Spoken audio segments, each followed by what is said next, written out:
Pour planifier un voyage magique au Walt Disney World Resort, vous écoutez Destination WDW.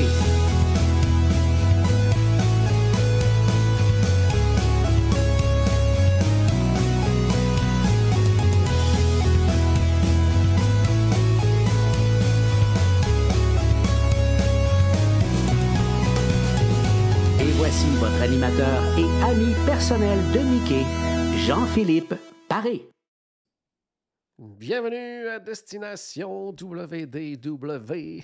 Un gros merci pour le téléchargement pour les gens qui nous écoutent en audio. Bienvenue aux gens qui nous regardent en direct sur la page Facebook en format vidéo. Vous allez retrouver tous nos épisodes en audio sur notre site web destinationswdw.ca. Il y a également plusieurs épisodes sur Spotify, Apple Podcasts, Google Podcasts et compagnie. En vidéo, c'est disponible sur notre page YouTube, notre chaîne YouTube, même, on a une chaîne quand même. Puis aussi sur notre page Facebook, donc les versions vidéo. Puis sur le site web, en fait, c'est des archives complètes des 10 ans maintenant de Destination WDW en audio. D'ailleurs, on va célébrer ça bientôt. Là. On est en train de fixer une date officielle là, pour faire ça un dimanche soir, là, idéalement dans les prochaines semaines. Ça s'en vient. Aujourd'hui, on va aller rejoindre tout de suite mon ami Paul. Salut Paul! Salut Jean-Philippe, ça va bien? Très bien, toi? Ça va super bien, écoute. Il me semble que ça fait longtemps, pour vrai, on a sauté juste une semaine, mais Moi, ça fait longtemps, pareil. Ouais. Comment? Non, c'est vrai. C'est vrai, Ouais, je sais pas pourquoi, là, mais moi aussi, j'avais l'impression que ça fait longtemps qu'on n'avait pas fait de podcast, mais en réalité, on a juste sauté une semaine en direct. La semaine passée, il y avait quand même un épisode préenregistré. Donc, c'est ça. Puis aujourd'hui, ben, c'est un épisode, on aime bien ça, faire ça. Tu sais, peu importe c'est qui va à Disney, quelque chose comme ça, c'est de faire un retour un peu sur notre expérience. Je pense que habituellement, c'est un sujet que les gens aiment bien aussi, là, qu'on aborde. Donc, faire un petit retour sur nos séjours. Puis d'ailleurs, il va y avoir quand même quelques épisodes du genre dans les prochaines semaines parce que moi, pas la semaine prochaine, mais l'autre, je pars en croisière. Donc, à mon retour, on va jaser de ma croisière en Alaska. 2 semaines plus tard, ça va être au tour à Stéphane d'aller en famille du côté de Disney. Donc, à son retour, on va en jaser. Donc, déjà, dans les prochaines semaines, c'est ça, on va jaser en masse de retour. Toi, tu te croises les doigts, on sait jamais. Ouais, ben, j'ai peut-être de quoi qui s'en vient au milieu de l'été. J'ai pas de confirmation encore, fait que j'en parle pas, là, mais c'est bon. Faut pas le jinxer, là, mais... Ouais, faut pas le jinxer, ça. Non, on a déjà jinxé un, là, puis ça c'est pas... qu'on le fera plus, là. On va espérer pour toi que ça se passe aussi. Donc, tu vois, ça s'en va comme ça. Par contre, justement, ça complique un peu notre épisode 10e anniversaire parce que on essaie de le placer dans le temps. Puis là, moi, on veut faire ça un dimanche soir. Puis il y a comme 2 dimanches soirs qui sont... à cause que je ne serai pas là, à cause de ma croisière. Il y a 2 dimanches aussi que Stéphane ne sera pas là. Donc là, il faut essayer de le placer comme il faut, mais on va annoncer ça sous peu exactement quand on va faire ça. Ouais. Donc, je voulais justement aujourd'hui vous parler de mon très court séjour, mais très agréable et très, très, très, très chargé. Donc, comme à l'habitude, Paul, si tu as des questions, n'importe quoi, n'hésite pas, interviens. Aujourd'hui, en fait, on va parler de 2 choses de Universal. Donc ça, peut-être que tu auras peut-être plus de questions que pour du côté de Disney et Disney. On va le faire un peu à l'inverse dans ce que j'ai fait comme séjour, parce que moi j'avais débuté par Universal et presque terminé par Disney, parce que je suis retourné une autre dernière soirée à Universal avant de revenir. Mais on va faire l'inverse. Pourquoi? 2 raisons. D'un, c'est un podcast de Disney. Donc, si jamais il y a des gens que la partie Universal, ça intéresse moins, on va concentrer la partie Disney au début de l'épisode, comme ça. Vous pourrez passer à un autre épisode ou quoi que ce soit par après quand on sera rendu à la partie Universal si c'est quelque chose qui vous intéresse moins. Mais également, je trouvais ça quand même important aussi. En fait, ma visite à Disney était suite à une invitation de Disney à un événement spécial. Donc, pour quelque part remercier de l'invitation, je vais quand même prioriser justement la discussion sur Disney. Puis je pense que aussi le fait que j'allais faire Gardiens de la Galaxie, même si je vais essayer de pas trop en dire parce que je sais que tu veux pas trop en savoir, mais en tout cas, je vais essayer de l'aborder d'une façon que ça va peut-être des choses que tu sais déjà, je pense. Ouais, c'est ça. Je pense que j'en sais pas mal de toute façon quand même. Ouais. J'ai pas vu les images, puis j'ai surtout pas entendu la musique. OK, c'est bon. Ça, c'est important pour moi là, par rapport à Guardians of the Galaxy. Là. Parfait. Mais, tu sais, juste par souci de transparence, tu as été invité par Disney. T'empêcheras pas de chialer s'il y a de quoi chialer. Non, c'est pas mon genre. Non, je sais. C'est ça. Non, c'est ça. J'ai été invité par Disney, c'est ça. Faut le préciser. Puis, hébergement, accès au parc, événements sur place. Donc, tout ça, c'était géré du côté par Disney. Génie Plus également, que j'ai pu tester, oui et non, là, parce que, en tout cas, je vous expliquerai pourquoi au fil de l'épisode. Mais je l'ai quand même utilisé, mais tu sais, pas comme le voyageur moyen. Fait que, tu sais, je peux pas vraiment tant comparer que ça, tu sais, à, mettons, mon expérience auparavant. Quoique, j'ai quand même des trucs, je pense, intéressants à dire là-dessus. Mais en tout cas, on va voir ensemble. Donc, allons-y tout de suite, justement, par Disney. Des fois, je vais avoir peut-être, pour les gens qui nous regardent en audio, je vais peut-être avoir les yeux vers le bas une fois de temps en temps parce que j'ai pas pris de notes, mais j'ai plein de photos. Donc, je vais me fier sur mes photos pour savoir un petit peu qu'est-ce que j'ai vu, qu'est-ce que j'ai fait. Premièrement, en tout cas, du côté de Disney, hébergement, j'étais bien content parce que j'allais du côté de Portland Riverside. Là, vous allez dire, ceux qui écoutent le podcast depuis très longtemps, vous allez dire, c'est pas l'hôtel où tu es allé probablement le plus souvent dans tes années. Oui, mais c'était la première fois que j'étais dans la section Magnolia Bend. Parce que moi, j'ai toujours été... je suis toujours allé plutôt au Riverside parce qu'il y avait des chambres pour 5. Les chambres pour 5 sont au Alligator Bayou. Puis là, c'était la première fois. Ben là, j'étais seul, donc j'ai eu une chambre dans Magnolia Bend. Donc, très, très différent, tu sais, quand même, au niveau... même de la chambre en tant que tel, au niveau de déco, tout ça, mais emplacement et tout. J'étais à un emplacement génial, là, sincèrement. Là. J'étais... la section Magnolia Terrace. Donc, vraiment là, situé... en fait, j'étais carrément le deuxième building derrière le Old Man Island. Pour les gens qui ne sont jamais allés au Portland Riverside, la façon que le resort est fait, il y a comme, j'allais dire, 4 sections, si on veut, à cet hôtel-là, c'est-à-dire... là, je cherche le nom des bureaux là, du Sasakula Steamboat Company, dans le fond. Là, en plein ça. C'est ça parce que dans l'histoire du resort, il y a toute une histoire autour du Portland Riverside. On pourrait quasiment faire un épisode d'une heure juste là-dessus. Donc, mais en gros, c'est comme si dans l'histoire, au niveau de la Sasakula Company, leurs bureaux sont là, puis c'est là qu'on retrouve le lobby, le resto à table, le resto, le quick, le food court et compagnie. Tous les services se retrouvent là. Parce que ça, c'est comme la section 1 de l'hôtel. Au cœur du resort, on va retrouver le Old Man Island. C'est là qu'on retrouve la piscine principale. Il y a également un bar. Certaines activités qui peuvent se faire là, comme de la pêche, des choses comme ça. Donc, tout est pas mal concentré là au niveau de ces activités-là.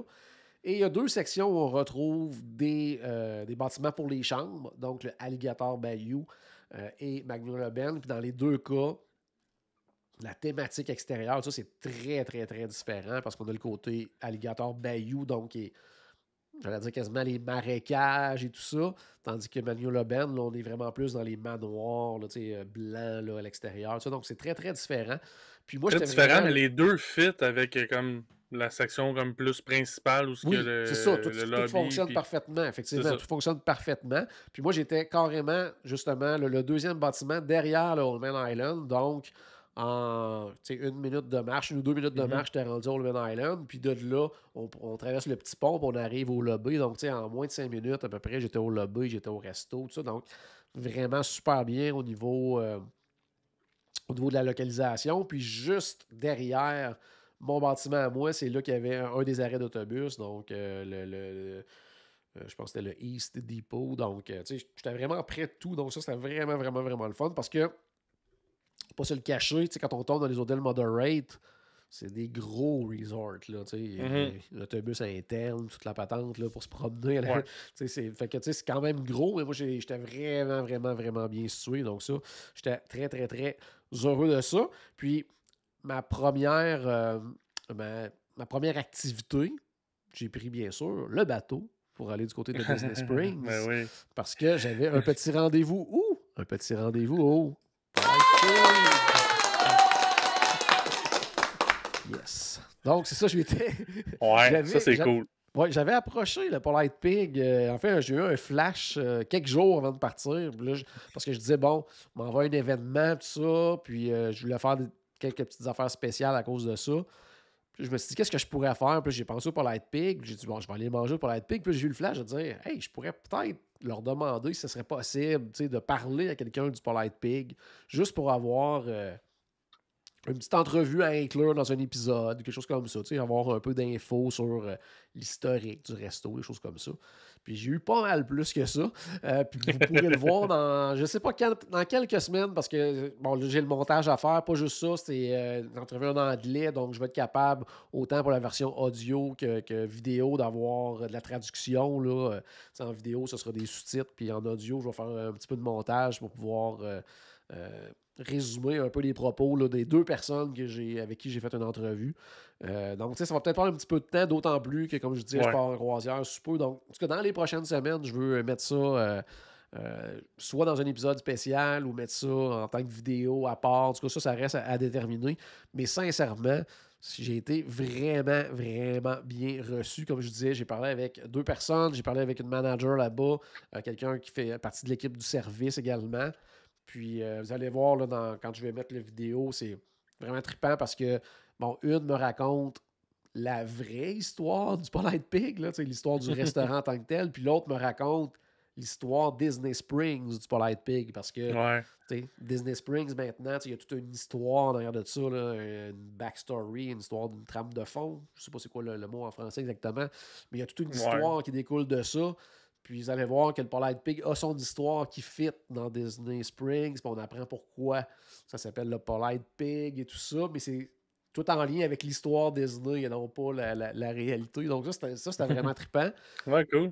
Puis pas juste ça, en plus, ils m'ont amené visiter les cuisines. J'étais allé voir le fumoir. Ils m'ont fait visiter le bar. Ils m'ont tout montré. Je pouvais aller partout, je pouvais me promener. Puis en plus, ils m'ont invité à manger sur place. J'étais très, très content. Ça, c'est plate. Hein? Toutes ces années de podcast ont payé à avoir parlé de ce restaurant-là. Donc ça, c'est vraiment trippant. Puis je suis reparti des petits cadeaux, toute la patente. J'ai été reçu là, vraiment, vraiment comme un roi. Puis après ça, j'ai juste fait une petite publication même pour les remercier. Puis eux-mêmes, ils ont partagé cette publication-là. Donc sincèrement, là, ils ont été vraiment, vraiment, vraiment le fun. Puis c'était drôle parce qu'il y avait Denise, qui était la manager. Quand je parlais un petit peu avant, du fait que on parlait beaucoup du resto, puis que je disais, nous autres, on dit au monde de venir, tout ça. Ben, elle m'a dit que dans les derniers mois, il y a 2 personnes qui ont parlé de notre podcast. En disant continuez. Ouais, continuez. En disant qu'ils avaient entendu ça à notre podcast, puis qu'on disait que c'était le meilleur resto, puis qu'ils étaient allés l'essayer. Puis ça, j'ai trouvé ça quand même très drôle. Là. Je sais pas c'est qui les personnes, mais merci d'en avoir parlé. C'est quand même assez cool là, que même eux, ils savent qu'on parle d'eux souvent. Continuez, ça porte fruit. Puis, tu sais, le timing était juste parfait. Là. Au début du mois, pour le May the 4th, tu as fait une publication avec Polite Pig parce que, tu sais, au podcast, on parle tout le temps du Polite Pig. Puis eux autres l'ont reposté. Fait que, tu sais, il y avait déjà comme une ouverture là, de ce côté-là. Ils savaient qui on était, tout ça. Donc, non, sincèrement, c'était vraiment trippant. Puis j'ai super bien mangé, bien sûr. Puis je suis allé aussi avec... habituellement, je vais avec les classiques là, au Polite Pig. Puis là, je suis allé avec le spécial du chef. T'sais, à chaque mois, il y a une espèce de plat spécial. Là. Puis là, c'est une espèce de poulet frit. On sait à quel point j'aime le poulet frit. Mais avec une espèce de petite sauce asiatique. Ça n'avait aucun bon sens. Puis il y avait un... Ah, puis là, je me souviens pas comment ça s'appelle. Mais un des accompagnements, parce qu'on sait à quel point les accompagnements, c'est ce qui fait une grosse différence là, par rapport aux autres restos de barbecue là, avec le Polite Pig. Mais l'accompagnement qui venait avec, là, c'était une espèce de mélange de crème de maïs avec des fèves de lima. C'était épicé. My God, je pense en quelques secondes, là, c'est devenu un de mes sides préférés là, au Polite Pig. Là, j'étais comme, OK, là, c'est vraiment quelque chose. Là. Sauf que c'est quelque chose de temporaire. Oui, malheureusement, mais tu sais, elle me disait que... Parce que je disais ça aux deux, en fait, là, aux deux personnes qui étaient là, Denis, puis Kayla, je pense que l'autre s'appelait. Puis elle disait qu'il y avait vraiment le commentaire là, très, très fréquemment. Là, fait qu'il disait, tu sais, on sait jamais. C'est peut-être quelque chose qui pourrait peut-être revenir de temps en temps ou même rester. Donc, C'est ça, fait que ça a été ma première expérience de la semaine, c'était du côté du Polite Pig, donc ça, c'était Ça a commencé en force. ça a commencé en force, pas à peu près. Cette première journée-là, j'essaie de voir ce que Disney... parce que c'est ça, on avait, pour l'événement, on avait un horaire, mais il y avait beaucoup de trucs qui étaient... plus suggéré, dans le sens que c'était pas un événement où on arrivait et il y avait quelque chose d'organisé avec Disney. Il y avait beaucoup de choses que c'était on vous propose d'aller là, parce qu'il faut savoir que l'événement en tant que tel, c'était un événement médias sociaux. Donc, les autres, ils suggéraient des trucs à couvrir, si on veut, là, pour côté médias sociaux. Mais on n'était pas obligé de faire ça non plus. Mais il y avait des activités comme officielles aussi, comme la deuxième journée. Fait que, puis c'était eux qui avaient fait nos réservations de parc. Donc la première journée, j'avais pas le choix. Mais c'était bien correct en même temps d'aller du côté de Magic Kingdom. Donc c'est là la première chose que j'ai fait après le Polite Pig et que j'ai eu ma chambre et tout ça. Là, je suis allé du côté de Magic Kingdom. Ce que je voulais dire par rapport tantôt à Genie Plus. Parce que c'est un commentaire des fois qu'on voit passer. Puis encore là, j'étais une personne. J'étais quand même dans une... Ouais, sincèrement, il y avait du monde quand je suis allé. Là, les 3 jours, il y avait du monde dans les parcs. Mais on voit souvent le commentaire des gens qui disent « Ah, c'est pas long, qu'il n'y a pas rien, il n'y a plus rien de disponible avec les attractions, tout ça. » Moi, j'étais arrivé, là, puis à toutes les fois que j'ai utilisé Genie Plus, j'étais toujours dans le parc. J'ai jamais réservé à l'avance, là, à 7 h le matin ou quoi que ce soit. Là, c'est pas arrivé, moi. J'attendais, j'arrive dans le parc, je checkais qu'est-ce qu'il y avait. Parce que de un, j'étais seul, puis peu importe ce que je faisais. Quand on va dans ce genre d'événement-là, où même les visites comme du côté de Universal, on en parlera tantôt, j'ai pas fait tant d'attractions, j'ai pratiquement pas fait.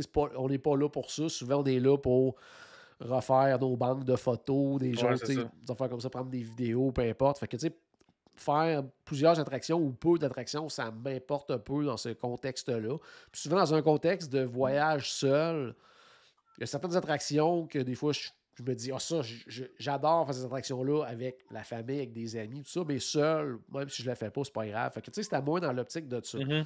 Mais je suis quand même arrivé vers 4h, 4h30 à Magic Kingdom. Puis, tout de suite, j'ai réussi à avoir Big Thunder en Genie Plus. Ma deuxième, ça a été Space Mountain. Puis, avant de partir, je regardais voir. Puis finalement, j'ai décidé d'aller souper du côté d'Epcot par après. Mais j'aurais pu avoir Splash Mountain aussi. Fait que, arrivé à 4h et quelques, j'étais capable d'avoir les 3 grosses montagnes là, incluses. Il manquait juste la mine des 7 nains. Ouais, c'est ça qui est une Lightning Lane individuelle. Mais ça il y en avait plus. Fait que, j'ai réussi quand même d'avoir. J'aurais pu en avoir 3 faciles. Donc, toujours de ce côté-là de dire, bon, oui, comme je disais, ça dépend du contexte. Il y avait quand même du monde, mais est-ce qu'il y avait beaucoup de monde qui utilisait Genie Plus? On ne peut pas le savoir. Puis j'étais seul, des fois réservé pour une personne versus 4. Il y a peut-être plus de facilité là aussi. Ouais. Donc, il y a ça. Côté Genie Plus, qu'est-ce que je voulais dire? J'avais un autre commentaire pour Genie Plus que je m'étais dit que je voulais parler. Ah oui, il y a quelque chose un peu étrange aussi que Genie Plus. Puis j'avais remarqué ça aussi la première fois. Puis là, peut-être les gens qui sont allés là, dans les dernières semaines, derniers mois, dans les commentaires, vous pourrez peut-être en parler de votre côté. Votre côté, vous aussi. Mais moi, exemple, là, voyons, Big Thunder Mountain. Là, il est 4h et quelque chose. Je regarde l'heure. Puis là, ça me disait, je pense que je l'avais pour 6h30, mettons, là. Tu sais, je réserve 6h30, ils me disent, ça serait de 6h30 à 7h30 que tu aurais le temps de la faire, blablabla. Confirmé. Je confirme. Dans ma confirmation, c'est marqué, nous avons mis à jour l'heure de votre réservation. Vous pouvez la faire entre 5 et 6 heures. Tu sais, c'était plus du tout l'heure que ouais, puis tout de suite, genre? Tout de suite, là, pas 5 minutes, pas 15 minutes après, là, immédiatement en le confirmant. Puis ça a fait ça pour Big Thunder, ça a fait ça pour Space Mountain aussi. Une autre journée que j'ai fait Expédition Everest. Ça l'a fait plusieurs fois, ça. Je sélectionnais une heure, puis il me donnait pas en toute cette heure-là, puis il me la rapprochait pas mal. Puis aussi, il y a une autre fois. Je pense ça peut être bon comme ça peut être mauvais, là. Ouais, c'est ça, selon ton planning. Là, tu fais OK, je m'en vais souper, fait que je vais prendre à 7h30 parce que on va finir de manger. Finalement, il t'a devant, c'est moins le fun. Mais quand tu n'as pas d'autres choses à faire, tu es bien content parce que ça te permet d'en avoir d'autres plus rapidement puis de continuer à avancer. Puis l'autre affaire que j'ai eue aussi, ça vaut la peine des fois de vérifier parce qu'il y en a une à un moment donné, moi je voulais m'en faire une pour Sorin. Justement, je m'en allais manger, je sais pas trop quoi. Je confirme. Puis là, je regarde pas si c'est vraiment confirmé parce que je paye sur confirme. Puis tu sais, je faisais autre chose en même temps. Je m'en vais manger, tout ça. Et ça arrive souvent à Disney, malheureusement. J'ai probablement eu une bande de Wi-Fi au moment de cliquer sur confirmer parce que quand j'ai rouvert mon application, j'étais encore sur cette page-là. Fait que je l'avais pas dans Génie Plus.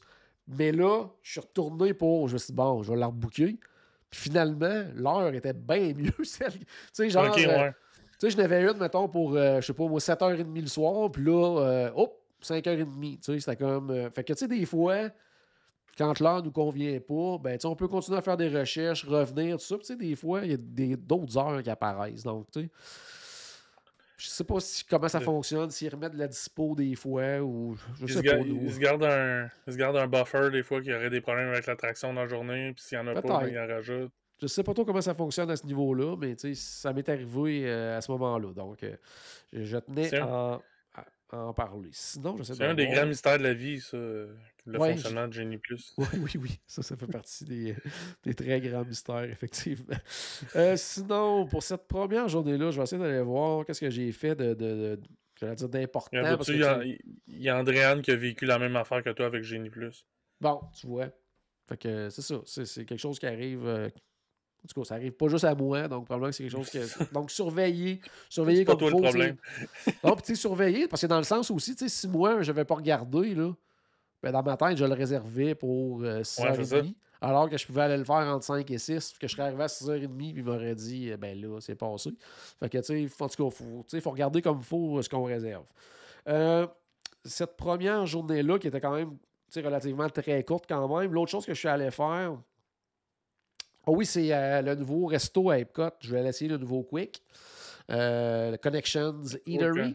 Du côté du. Ah, puis là, je ne m'habituerai pas comment ça s'appelle maintenant, ce côté-là. Là. C'est pas le village, mais comment ça s'appelle?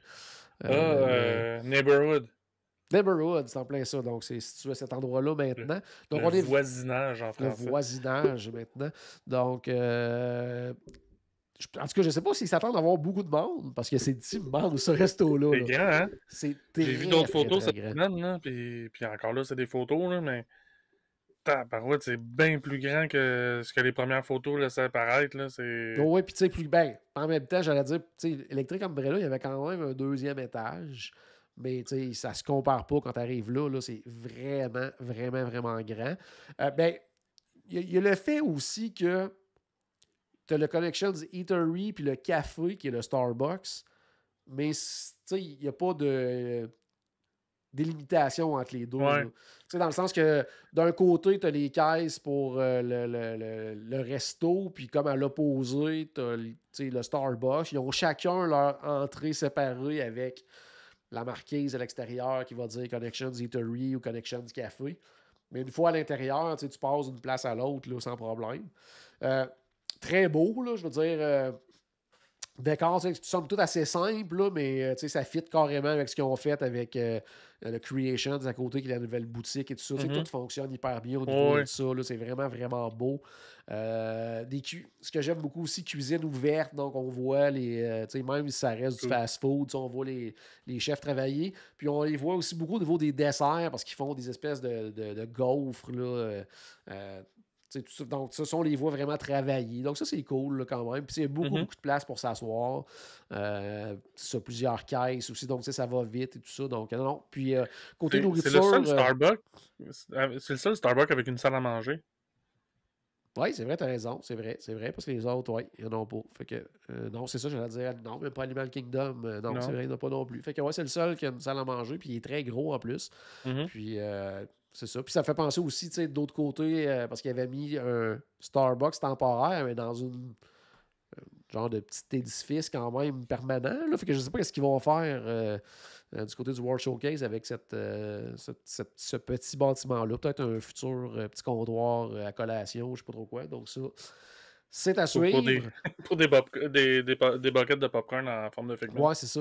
C'est peut-être ça qu'ils vont faire. Sinon, Connections, Eatery, c'est ça, au niveau de la nourriture, on est vraiment dans le fast-food. Par contre, fast-food avec une petite twist quand même. On en a déjà parlé quand on avait fait une émission là, de nouvelles, d'actualité, puis on avait parlé de ce resto-là. Mais tu sais, donner un exemple, au niveau du burger, oui, il va y avoir le American Classic, là, qui va être le burger, comme on peut voir un peu partout. Mais tu sais, comme moi, j'ai pris c'est-tu le French Bistro, quelque chose comme ça, en tout cas, avec fromage brie, Évidemment. champignons, sauce dijonnaise, oignons caramélisés et tout ça. Il y en a un autre, le Southwest, avec... ça reste des burgers, mais ça devient des burgers un peu plus gourmets. Là. Ouais, c'est en plein ça. Puis, tu sais, c'est ça. Pour, au niveau des accompagnements aussi, tu n'as pas juste le choix que les frites. Là, il y a des salades, il y a d'autres choses aussi. Puis, l'autre truc, en tout cas, ben, le plat, je te dirais que le plat qui fait le plus jaser actuellement, que les gens disent que c'est le meilleur, c'est une salade. La salade, je pense, générale Tso, quelque chose comme ça, en tout cas, qui est une petite salade asiatique, mais avec du poulet frit. Comme j'avais mangé du poulet frit un peu asiatique le midi, je me suis dit, bon, là, je vais y aller avec un burger. Mais sincèrement, c'était un bon burger. Puis j'avais l'impression aussi que côté viande, c'était pas la boulette classique Disney non plus. Là, on dirait, c'était pas le Deluxe Burger non plus, mais un entre-deux, disons. Là. Ça avait l'air un peu plus... un peu plus haut de gamme, un peu plus gourmet aussi. Là, on regarde la même un petit peu thématique. Là. Mais c'est un peu plus gourmet si on veut. C'est ça. Puis il y avait des trucs aussi. Tu sais, ça, je suis vraiment allé très basique, c'est-à-dire le burger, une petite salade. Parce que le Polite Pig, je m'étais bourré solide le midi. Là, puis il m'avait même donné une espèce de gros biscuit géant que j'ai mangé à ma chambre en arrivant après. Fait que, tu sais, j'avais pas si faim que ça ce soir-là. Donc, c'est ça. Mais, tu sais, ils ont au niveau des desserts, ils ont des shakes aussi. Là, un à la tarte aux pommes qui apparemment est hallucinant. Ils ont les grosses gaufres, comme je disais tout à l'heure. Donc, ils ont des trucs quand même le fun. Donc, ça, c'était très, très bien. Sincèrement... Je pense qu'il y a quand même les classiques aussi pour les enfants, là, les croquettes, des affaires. Oui, c'est ça, les affaires classiques, effectivement. Tu sais, je te dirais que probablement, si ce resto-là était à Magic Kingdom, ça deviendrait une espèce de must pour moi quand je vais à Magic Kingdom. Ouais, c'est ça. Mais vu qu'il était à Epcot, tu sais, il y a tellement des bons choix, puis tu sais... J'ai l'impression qu'à chaque fois qu'on parle d'un restaurant à Epcot, tout le temps... à Magic Kingdom, ce serait le meilleur des restaurants, mais c'est ça, mais c'est parce que... C'est ça, mais surtout, c'est parce que, tu sais... Moi, je pourrais dire ça. C'est parce que surtout que tu sais, on est dans comme on disait, il y a une petite twist, mais ça reste du fast-food. Fait que, tu sais, quand j'ai le choix, je ne suis pas porté à aller nécessairement dans ce type de restauration-là. Surtout quand je vais à Epcot, alors que dans les pavillons du monde, on a des choix incroyables. Juste l'autre bord, à même pas 5 minutes de marche, on a le Sunshine Season, ce qui est incroyable et tout ça. Donc, tu sais, pas sûr que ça va devenir une destination que je vais aller très souvent. Mais s'il était dans l'autre parc, ou même Hollywood Studios, j'irais probablement souvent. Là, je dirais plus, si sur l'heure du midi, on n'est pas encore rendu du côté du World Showcase, ça devient intéressant. C'est ça. Oui. Sortir du World Showcase pour aller là. Je pense pas que non. Je pense pas qu'il n'y a pas d'incitatif à y aller. Là, c'est un peu pareil pour le Sunshine Season. Là. Les fois que je dîne là, c'est parce que j'étais dans le World Show. J'étais pas dans le World Showcase, j'étais dans le Future World. Là, ça s'appelle plus de même, là, mais c'est dans le neighborhood. Là. mais même pas, lui, il est dans, je sais pas trop. Je ne sais pas comment ça s'appelle, cette section-là. Là, mais... Mais en tout cas, c'est ça. Il va falloir qu'on s'habitue. Là, ça on est encore à Epcot Center, nous autres. Là, fait que ça va être un peu plus compliqué. Mais, je vais m'imprimer une map, là, puis je vais la mettre à côté de l'écran. Mais en plus, je veux dire, je pense qu'aussi, je veux dire, l'attrait, puis pourquoi le resto est aussi gros que ça aussi, c'est que c'est à côté de Gardien de la Galaxie. Donc, on s'entend qu'il va y avoir beaucoup de monde dans ce secteur-là. Tu sais, veux pas maintenant, quand même, là, dans ce coin-là, tu vas avoir Gardien de la Galaxie, Mission Space, Test Track, un à côté de l'autre. C'est ça. Là, ça devient quand même un secteur très intéressant du parc, là, je pense. Là. Fait que, ça va vite dans ce coin-là. Là. Ça va vite dans ce coin-là, puis je pense qu'il va y avoir beaucoup de monde, donc les gens vont chercher de quoi manger. On est dans quelque chose de classique qui plaît à tout le monde. Fait que donc, je pense que il va y avoir vraiment beaucoup de monde à ce resto-là. Mais comme je disais, moi, ça ne sera pas nécessairement un arrêt obligatoire à chaque fois. T'as pas mangé, t'as-tu fait d'autres choses? Ce soir-là, Spaceship Earth. Les Spaceship Earth, ça, c'est sûr. Ouais, classique, il n'y a jamais d'attente à cette heure-là. Puis... Non, c'est ça. Puis, tu sais, en plus, je suis quand même arrivé. J'étais arrivé à Magic Kingdom à 4h30. Il devait être rendu 7h30, 8h. Là, je veux dire, quand j'étais arrivé à Epcot. Là, fait que c'est ça. Le lendemain matin, levé très tôt. Parce que l'autobus nous attendait pour partir à Epcot à 6h le matin. Donc, il fallait se préparer avant, se rendre au lobby, partir en autobus. C'est pour ça que c'est toi qui es allé, puis pas Charles. Ouais, c'est ça. Je viens de comprendre pourquoi. Là. Puis c'est ça, puis quand on était là, on est arrivé. Quoi qu'il y a eu un petit peu de retard à ce niveau-là, mais on est arrivé peut-être dans le coin de 7h moins quart, dans le coin d'Epcot. Le temps de ramasser casquette, petit sac aussi. Petit sac là, comme ça pour traîner nos trucs pendant la journée, que des petits cadeaux le fun comme ça qu'on avait avant d'arriver.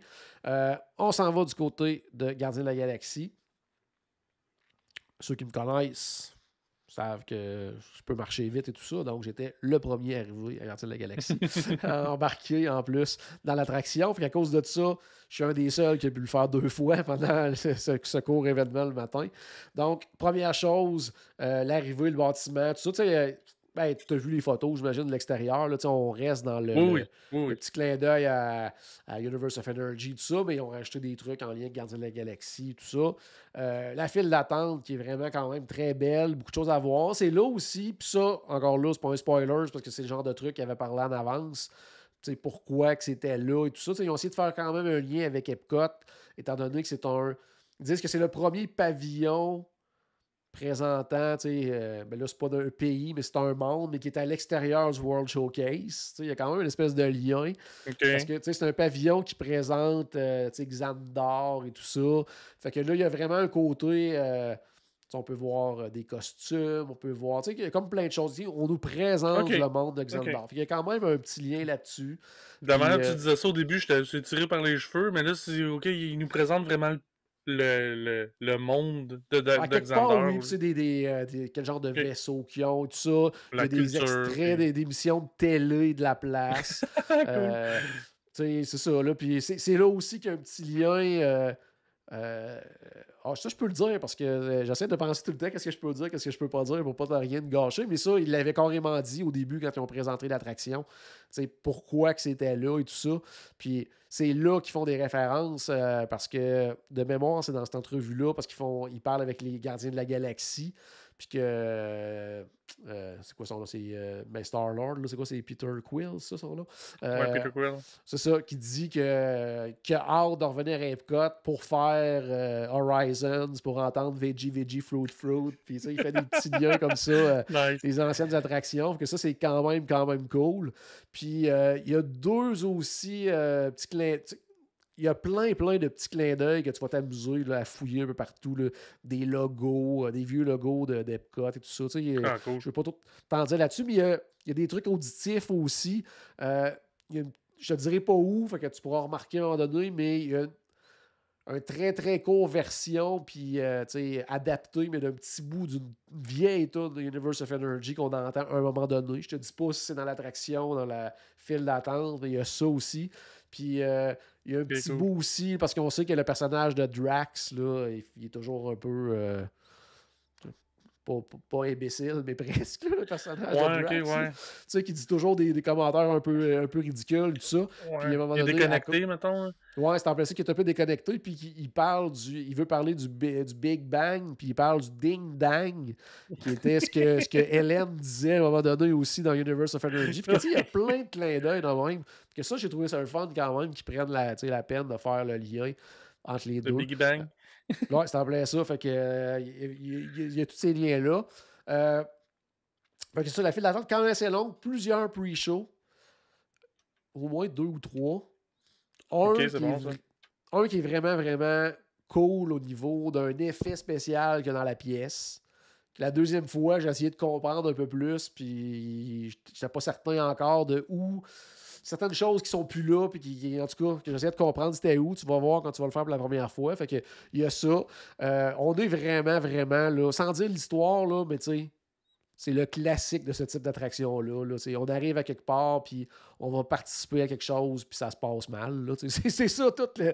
C'est souvent ça. C'est ça, Dinosaur. C'est ça. C'est souvent ça au niveau des attractions Disney. Fait que c'est un peu ça.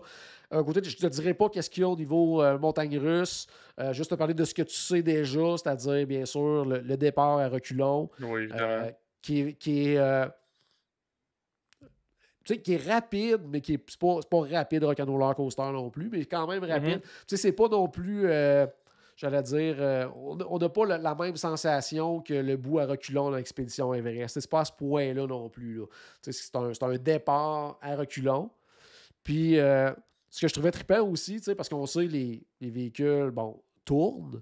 Puis là, rassurez bien des gens, là, ça tourne pas, c'est pas les tasses, là, c'est pas non, c'est ça. C'est vraiment, ça tourne pour nous diriger notre attention vers quelque chose. C'est en plein ça. Fait que, on fait pas de méga spin ou quoi que ce soit. Par contre, justement, des fois, il y a des gens qui se disent « Ah, moi, je veux être en avant. Ah, moi, je veux être en arrière et tout ça. » Mais là, dans le fond, c'est parce que au début, si tu es en avant, une fois après ça que tu pars à reculons, le train, là, il s'en revire pas de bord pour te remettre en avant. C'est les véhicules qui se tournent sur eux-mêmes. Fait que si au début, tu es en avant, un moment donné, tu es en arrière aussi. Là. Donc, fait qu'il y a peut-être des gens, des fois, qui vont se dire « Ah, ben là, une fois, je vais demander pour être en avant, une fois, je vais demander pour être en arrière. » Ou il y en a qui disent que l'idéal, c'est d'être au milieu pour avoir les meilleures sensations aussi. Mais sinon, il n'y a pas d'inversion, il n'y a pas de loop, tout ça. Il y a une bonne vitesse. Mais encore là...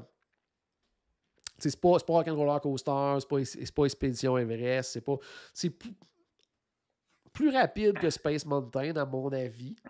Par contre, je veux dire, les véhicules, là, je veux dire, c'est comme t'es assis dans ton salon d'un fauteuil, là, je veux dire, t'es confortable, jamais tu te fais brasser, tu sors pas de là comme dans Space Mountain, mal au dos, mal dans le cou, mal partout, je veux dire, t'es confortable. Avec le cast member qui te donne une carte d'affaires d'un Kiro. Là. Ouais, quasiment, là, c'est ça. Là. Fait que là t'es vraiment, vraiment confortable.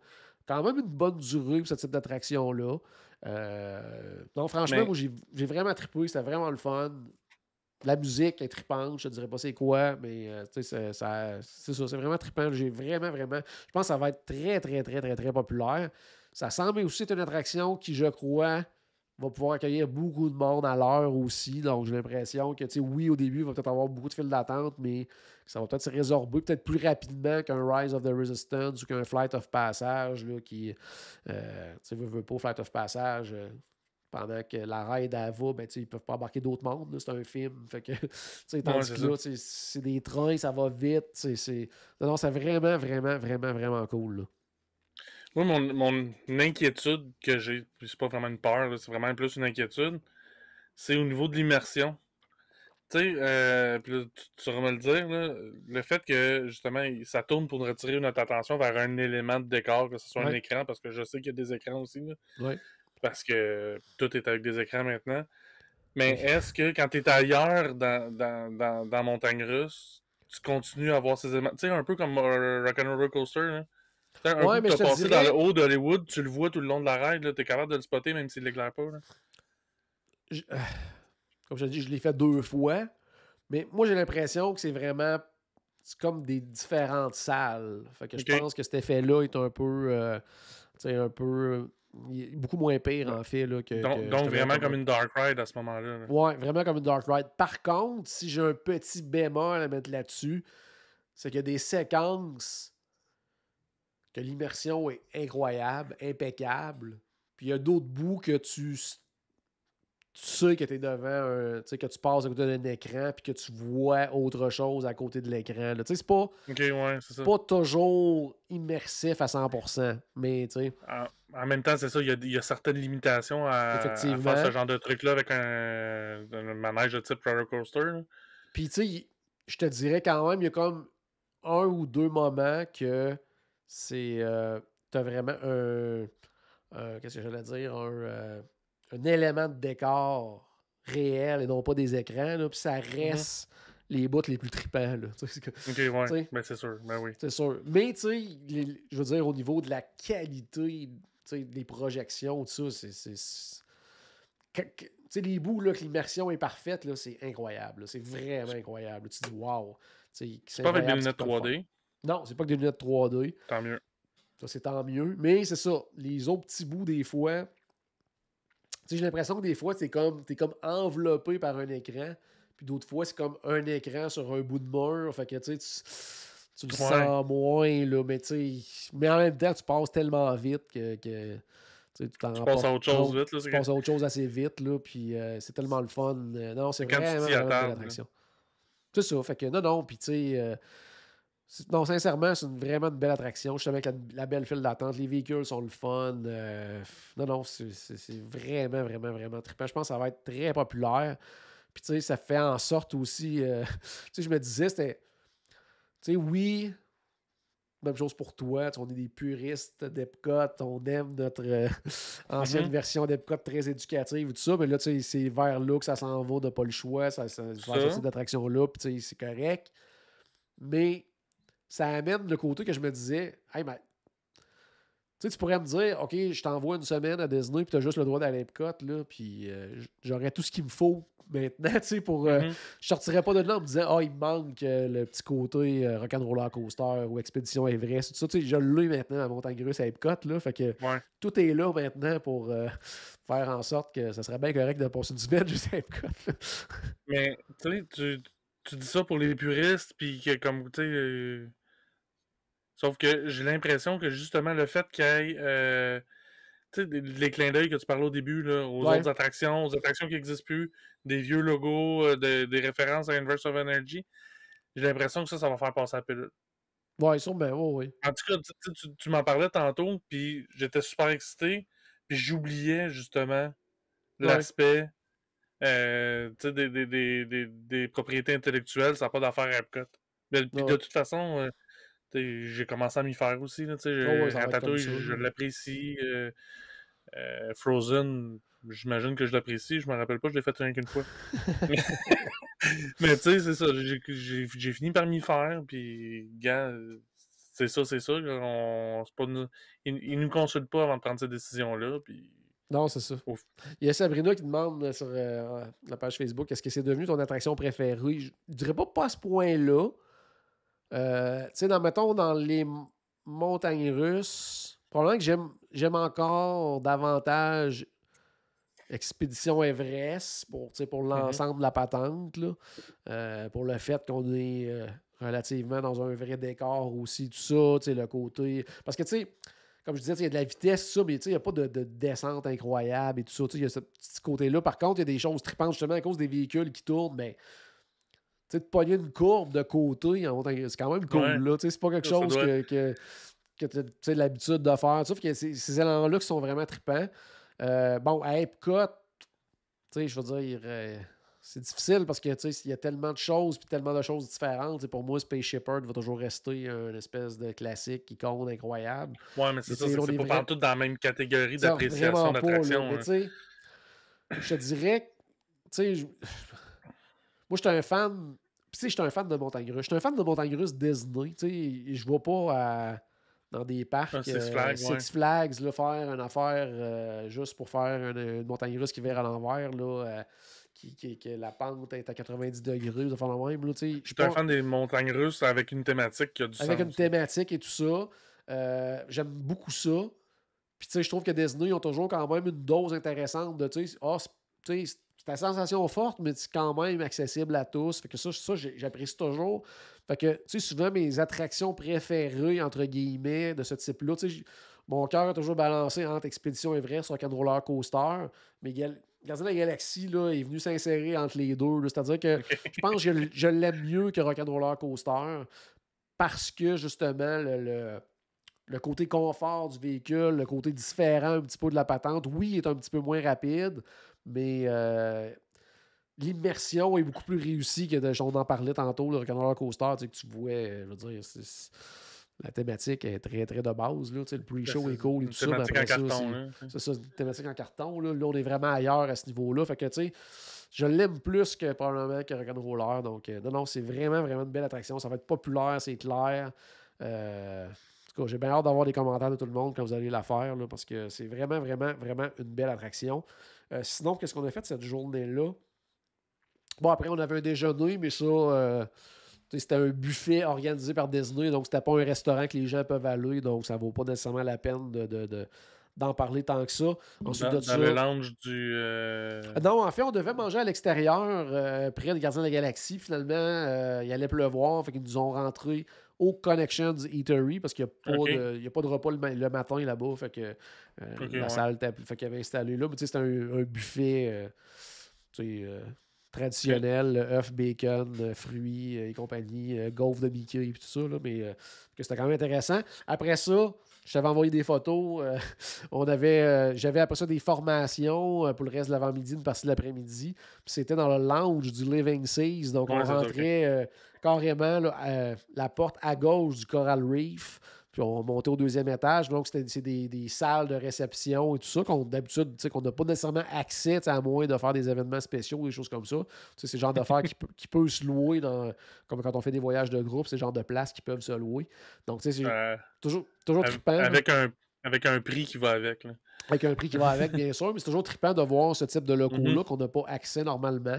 Donc, ça restait une espèce de salle de réception, mais on avait, comme au Coral Reef, des murs beaucoup plus petits par contre, là, mais on voyait les bassins, donc on voyait les poissons passer et tout ça. Donc, c'était quand même assez cool là, d'avoir cette petite formation-là qui s'est terminée en plus avec la visite de Mickey qui est venu nous voir. Donc, ça, c'est toujours quand même apprécié. Puis, le reste de cette journée-là, ça a été, en fait, de faire le tour du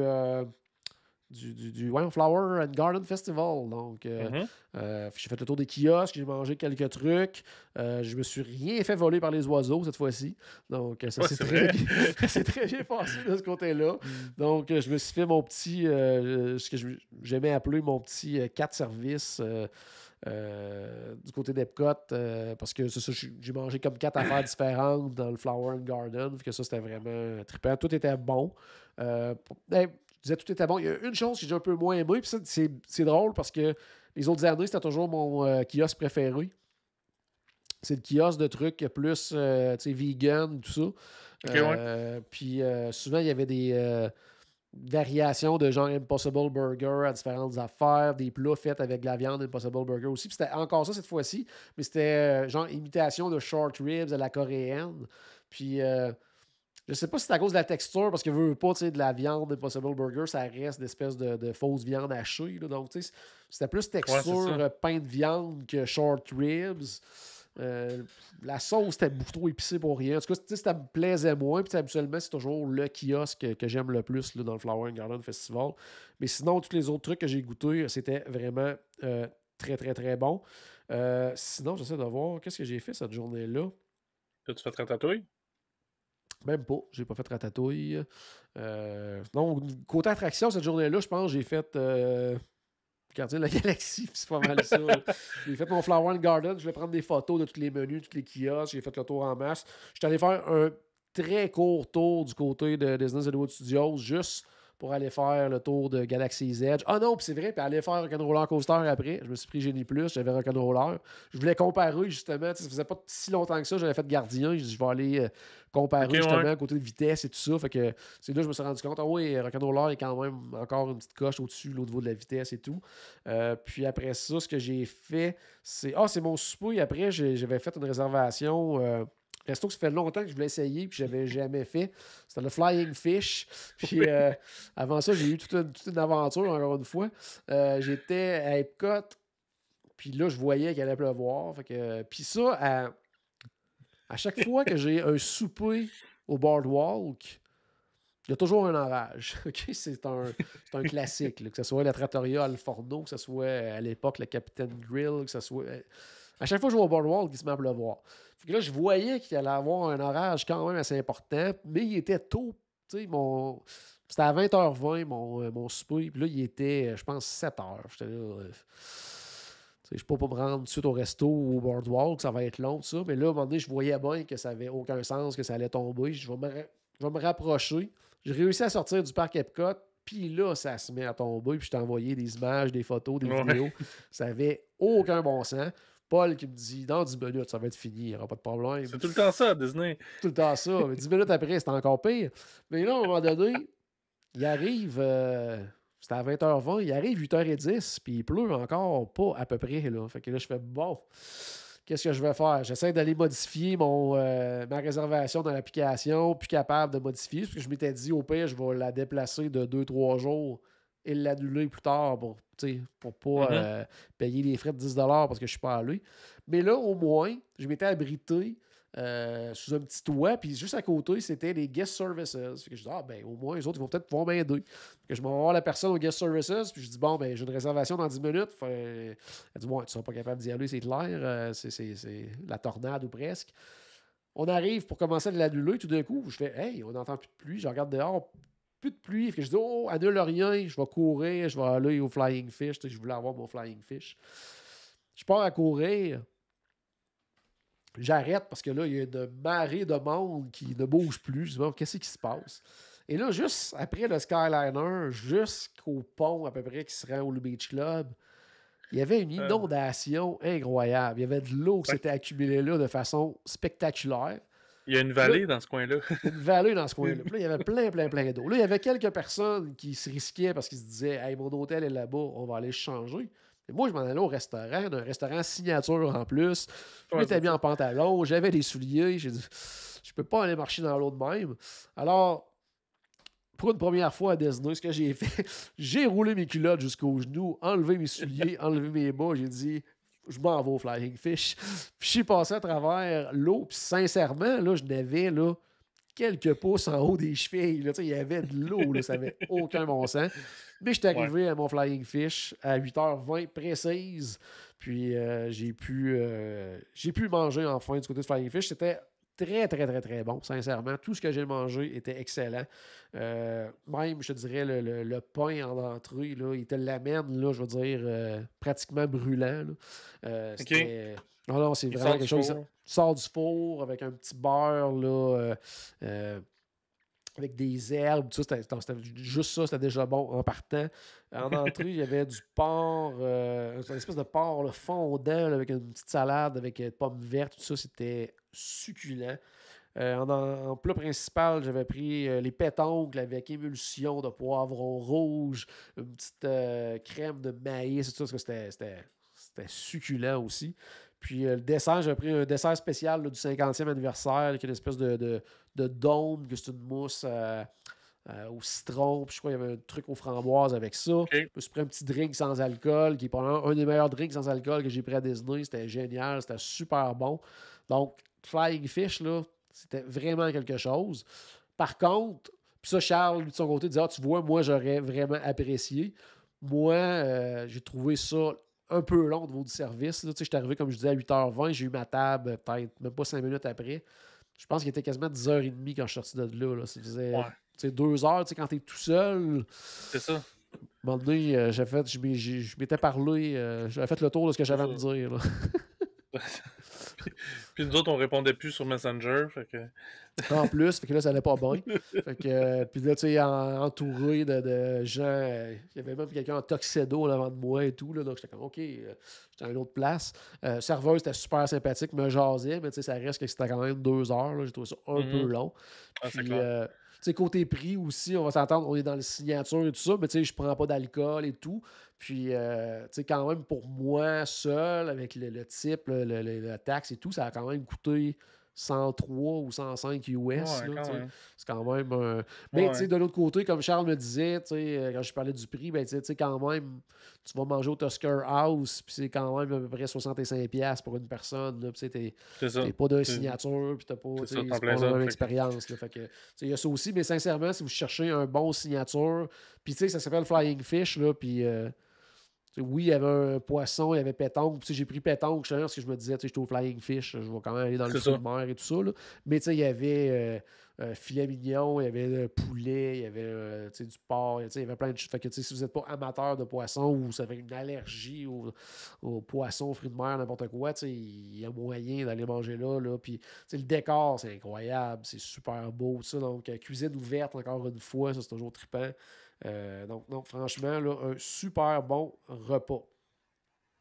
Sinon, là, j'ai essayé de passer vite mon autre journée, parce que je vois quand même l'heure qui avance assez rapidement. Ma dernière journée, c'était quand même court aussi. Cette fois-ci, on nous suggérait d'aller faire un tour du côté de Disney's Animal Kingdom. Donc, c'est ce que j'ai fait Expédition Everest avec Génie Plus. Je me suis arrêté un petit peu à Kite Tales pour prendre quelques photos et tout ça que je publierai à un moment donné là, dans les prochaines semaines. Puis qu'est-ce que j'ai fait du côté de Animal Kingdom? Je suis allé visiter Pandora, mais sans faire d'attraction. Je pense que j'ai fait Expédition Everest, pas mal juste ça, le niveau de l'attraction. En single rider en plus. Okay. Non, j'avais pris le Génie Plus, fait que c'était correct. C'était encore plus rapide que le Single Rider. Il y avait quand même beaucoup de monde au Single Rider. Là, il y avait vraiment beaucoup de monde. Puis c'était pas mal ça. J'ai mangé un excellent plat du côté du 8 Spoon Café. Quand je vais vous dire c'est quoi, ben, vous avez peut-être vu la publication, là, mais ceux qui me connaissent vont savoir que ça m'a parlé immédiatement. Sandwich au porc effiloché, mais dans un beigne à la confiture. Ah ouais, ça. C'était magique. C'était magique. Ça n'avait aucun bon sens. C'était excellent. C'est des beignes de Krispy Kreme. Donc, déjà, des très bons beignes. Puis, le mélange, la sauce barbecue avec la confiture, là, ça faisait une espèce de... C'était des feux d'artifice.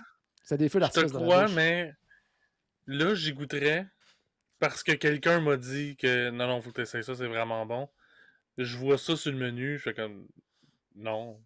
Ben, ils ont trois affaires sur le menu, eux autres. Ils ont ça, ils ont un mac and cheese, puis ils ont un mac and cheese au porc effiloché. Fait que c'est très sommaire comme menu. Puis non, sincèrement, là, c'était vraiment... C'était une des très bonnes affaires que j'ai mangées pendant la semaine. Là. Parce que tu me le dis, j'y goûterais, mais c'est ça, comme je te dis, écoute, c'est le genre d'affaire que, je suis pas sûr, mais tu sais... Non, je te dis, le petit côté, le sucré-salé, le sucré-salé est vraiment parfait parce que justement, on dirait que la sauce barbecue vient balancer le côté confiture du beigne. Puis là, tu as une espèce de petite salade de choux en plus à l'intérieur de ça. Ça vient tout. Je crois. La bouchée parfaite était vraiment parfaite. C'était génial. Donc, j'ai mangé ça de ce côté-là. Puis sinon, j'essaie de voir, est-ce que j'ai fait autre chose de ma journée? Je suis allé finir ça. Ah non, en fait, je voulais aller jouer, parce que j'avais le Parc Hopper Plus, je voulais aller jouer au golf miniature. Et j'avais oublié que au Fantasia Gardens, il y a juste un des deux parcours qui est actuellement disponible, l'autre en réno. Que quand je suis arrivé là, il y avait plus d'1 heure d'attente. Fait que j'ai fait, bon, ben, ça sera pas aujourd'hui que je vais jouer au mini-golf. Ça me tentait pas d'attendre 1 heure. Fait que, vu que moi, quand je vais à Disney, il faut que j'aille à Epcot à tous les jours, je suis allé finir ça à Epcot. Je me suis pris un dernier petit plat ou deux du côté du Flower and Garden. Je pense que c'est ça, je suis allé faire Soarin' aussi. J'ai fait Living with the Land. Je pense qu'il faisait à peu près 45 dehors. Fait que je suis allé faire Amazing Planet aussi, juste pour l'air climatisé. Puis, parce que c'est un bon film aussi, quand même. Fait que, j'ai fait quelques affaires comme ça. Je suis allé faire Figment. C'est un bon film pour te sentir mal après. Là, mais... Ouais, c'est ça. Tu te sens cheap. Là. Mais c'est ça. Je suis allé faire Figment. Donc, j'ai fait ce genre d'affaires comme ça un petit peu. Là, puis, un petit dernier tour du World Showcase pour être sûr d'avoir le chandail complètement détrempé tellement il faisait chaud. Puis, après ça, je suis reparti terminer ça du côté de Universal. On va y aller justement. Un court résumé de Universal parce que dans le fond. T'as pas fait d'attraction ben non plus. Là. Non, j'ai pas fait tant d'affaires là-bas parce que le but de la chose, dans c'était un court séjour. Puis le but premier de ma visite là-bas, c'était de pouvoir faire plusieurs publications dans les prochaines semaines, les prochains mois sur notre page Facebook consacrée à Universal. Donc, le but, c'était vraiment d'aller prendre tout ce que je pouvais prendre en photo, là, toutes les sections en détail, de l'en avoir le plus possible. J'étais allé visiter pratiquement tous les hôtels aussi pour refaire ma banque de photos et tout ça. Fait que, le but était vraiment, vraiment, vraiment là. Fait que de ce côté-là, j'ai pas fait tant de choses que ça, mais il y a certaines choses que je voulais parler, 3-4 affaires que je voulais parler, parce que pour le reste, ça va se développer dans les prochaines semaines, justement, avec les publications et tout ça. Premièrement, au niveau de l'hôtel, c'était ma première fois que je résidais du côté du Dockside Inn, qui est un des deux bâtiments du Endless Summer Resort. C'est la première fois que j'avais fait le Surfside. Puis le Dockside est ouvert pendant la pandémie, si ma mémoire est bonne, ou juste avant. Non, c'était pendant la pandémie. Donc, c'était complètement récent. Puis, tu sais, souvent, les gens demandent bon, c'est quel le mieux entre les deux? Tu sais, il y en a qui disent parce qu'on entend dire que le Surfside, c'est mieux, le Dockside, c'est mieux. Ouais, Lequel est mieux? Sincèrement, je vais vous dire que ça dépend de ce que vous recherchez parce que, au niveau chambre, là, identique, là, à part pas mal, hein? probablement un petit élément décoratif de cadre là, qui doit différencier si on est au Dockside ou Surfside. Mais sincèrement, les chambres sont pareilles. Que ça, c'est pas un problème. Je dirais que la grosse différence entre les deux est très simple. C'est que le Surfside est vraiment, vraiment plus petit. Puis le Dockside est vraiment, vraiment plus gros. Tu as 2 tours au niveau du Dockside. Tu as plus que le double de chance, si ma mémoire est bonne. Donc, tu sais, beaucoup plus gros. Par contre, beaucoup plus gros veut dire que tu as 2 piscines alors que dans l'autre, tu en as juste une. Tu sais, tu as le restaurant, il est beaucoup plus grand aussi. Tu as genre 2 bars au lieu d'un de l'autre côté. Tu sais, il y a certaines choses comme ça qui vont différer. Puis, tu sais, il y a moins de monde dans l'hôtel, l'autre, il y a plus de monde à l'hôtel. Fait que, tu sais, quelqu'un se dit, moi, je veux plus d'activités, puis ça me dérange pas qu'il y ait plus de monde, Dockside. Quelqu'un qui dit, je veux quelque chose d'un peu plus intime, entre guillemets, ça reste quand même un hôtel Universal. Mais, tu sais, le Surfside est un peu plus tranquille. Ouais. Puis, l'autre côté aussi, qui peut, pour certaines personnes, peut-être jouer un peu. L'autobus est partagé entre les deux hôtels, c'est le Surfside qui embarque en premier, le Dockside en deuxième. Sincèrement, il y a des autobus aux 5 minutes. Là, j'ai jamais été debout dans l'autobus, même s'il y avait déjà du monde dedans. Là, que ça, c'est pas vraiment là, une problématique. Qu'est-ce que tu allais dire, Paul? Tu avais une question, je pense? Non, mais je m'allais dire, oui, tu as deux piscines, tu as le restaurant est plus grand, tu as 2 bars, mais il y a aussi, c'est ça, justement, plus de monde dans l'hôtel. Fait au final, tu as autant de monde dans la piscine. Ouais, c'est ça. Il y a 2 piscines. Dans l'hôtel, il y a 2 piscines. Tu as autant de monde à la piscine que l'autre qui a juste une piscine. T'sais. C'est en plein ça. C'est en plein ça. Que, ça revient sensiblement au même. Puis, au niveau prix, c'est la même chose aussi. Là, un ou l'autre. Ouais. Exemple, si chambre standard disponible dans un versus chambre standard disponible dans l'autre, c'est les mêmes prix. Ouais. Là, fait que, sincèrement, là, c'est des super beaux hôtels. Là, c'est du value, là, mais c'est du très beau value. Là, c'est vraiment. Puis, c'est autant que le Surfside que le Dockside, c'est des. Avec corridor intérieur aussi. Moi, je préfère ça à. Il y en a qui aiment mieux je sais juste le mot layout en anglais, là, mais la disposition, mettons, là, d'un hôtel comme le Pop ou les All-Stars, ça, que les portes sont à l'extérieur. Moi, je préfère à l'intérieur parce que j'aime ça, mettons. Aller au resto, tu restes à l'air climatisé, tu restes. J'aime mieux ça aussi. Je trouve ça moins bruyant aussi habituellement. Puis je trouve que la vue est plus le fun aussi parce que, comme moi, mettons, j'avais une vue sur la piscine, en tout cas, je trouve ça plus le fun pour ça. Mais ça, c'est vraiment une question de choix. Puis après mon séjour, quand j'ai terminé mon séjour à Disney, je suis allé coucher un dernier soir à Universal avant de repartir. Puis ça, c'est vraiment une question de genre tout ce qu'il y avait à Disney de disponible ces soirs-là, c'était genre villa, 2 chambres, je sais pas trop où, à 1500$. Là, fait que je me suis dit, je vais retourner à Universal. En plus, je vais pouvoir prendre une couple de photos. Puis j'avais prévu retourner le soir dans les parcs. C'est ce que j'ai fait, mais pas longtemps, parce qu'il y a eu encore une fois un orage assez spectaculaire ce soir-là. Fait que j'ai pas fait grand-chose. Mais c'est ça, mais j'étais allé au Cabana Bay aussi, qui est un autre hôtel vraiment génial. Puis tu sais, pas si plus cher que ça que, exemple, Endless Summer. Endless Summer va être le moins cher du côté Universal. Cabana Bay, eux autres, c'est des prime value. Donc, une petite affaire plus chère, mais vraiment pas beaucoup.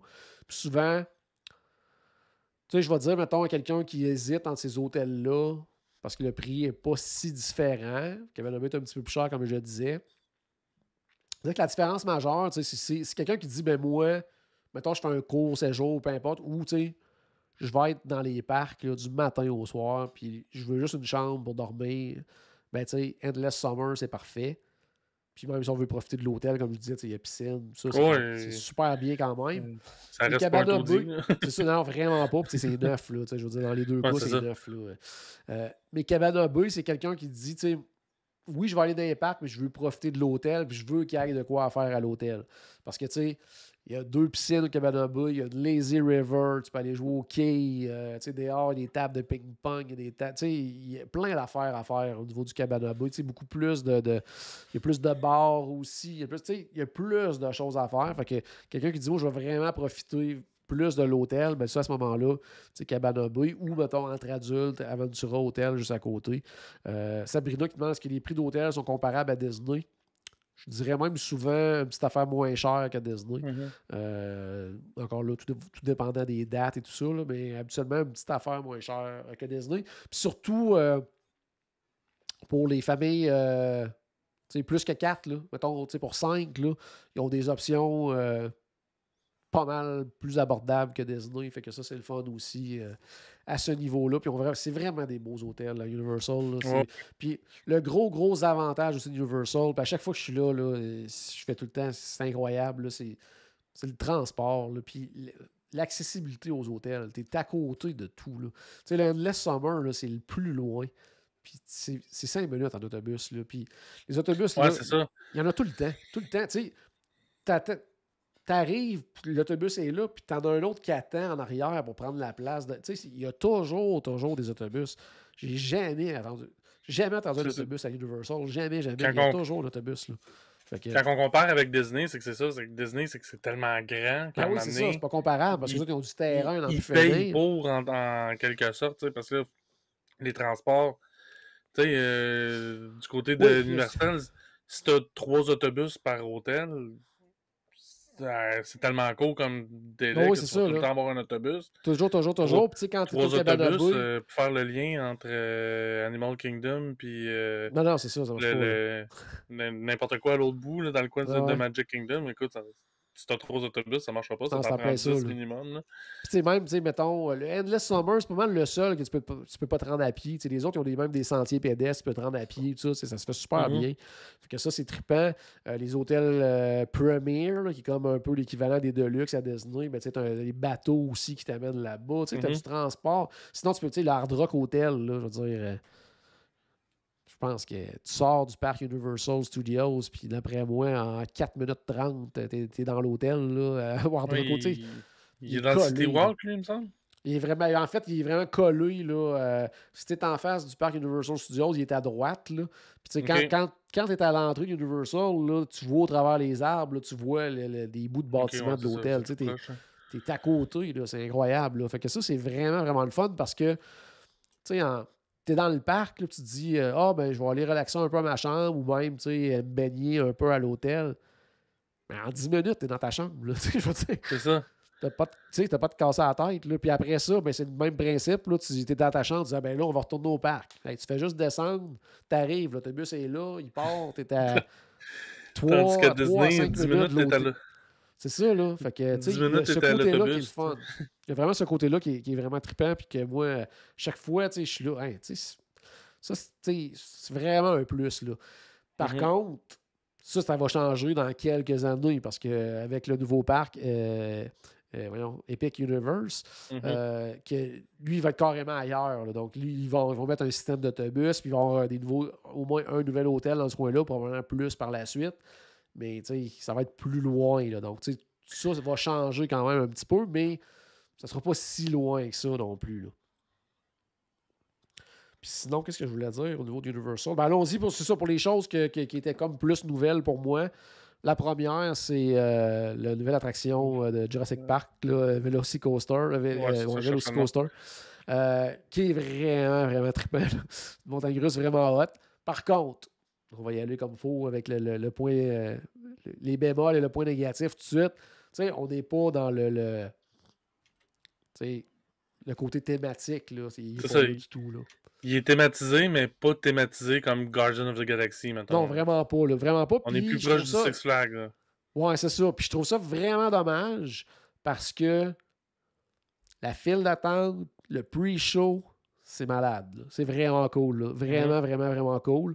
L'espèce de concept aussi, parce que c'est encore une fois, on a une affaire que ça va mal virer, là, comme dans pas mal toutes les attractions, mais c'est vraiment que ils ont élevé des raptors, Puis ils nous amènent les voir. Puis la façon qu'ils ont trouvé de nous amener les voir, c'est de nous amener les voir à Montagne Russe.